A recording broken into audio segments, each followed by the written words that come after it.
பறிபோகும் திமுக கூட்டணி வெற்றி. கூட்டணிக்குள் குண்டு போட்ட வைகோ மகனை தொடர்ந்து சர்ச்சை பேச்சு.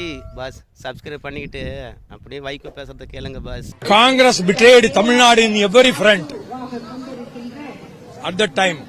தேர்தல் நேரத்தில் இப்படிலாம் பேசலாங்களா பாஸ்? முக்கியத்துவம் கொடுத்து மைக்கை நீட்டினா நம்ம கூட்டணிக்குள்ளே இருக்கிறோம் என்ற விஷயத்தெல்லாம் மறந்துவிட்டு காங்கிரஸ் தான் தமிழகத்துக்கு துரோகம் மன்றத்தில் முன்னணியில் இருந்தது ஒரு காலத்தில். இப்போ பாஜக இருக்குதுன்னு சொல்லிவிட்டு கச்சத்தீவை தாரை வார்த்ததாக இருந்தாலும் சரி, காவிரி உரிமையில் நமக்கு துரோகம் செய்ததாக இருந்தாலும் காங்கிரஸ் தான் என்பதை கூட்டணிக்குள்ளே இருந்து கொண்டு இப்போ பேசினா யார் பாஸ் ஒத்துக்குவாங்க? ஏற்கனவே அவங்க மகனுக்கு எதிராக ஒட்டுமொத்த திமுக கூட்டணியும் களம் இறங்கி இருக்கிறது.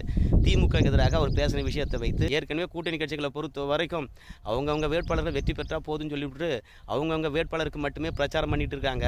அந்த அளவுக்கு தேர்தல் களமானது சவாலாக இருக்கிறது. திமுகவும் அவங்க வேட்பாளருக்கு தான் பிரச்சாரம் பண்ணது, கூட்டணி கட்சிகளுக்காக பிரச்சாரம் பண்ணலை.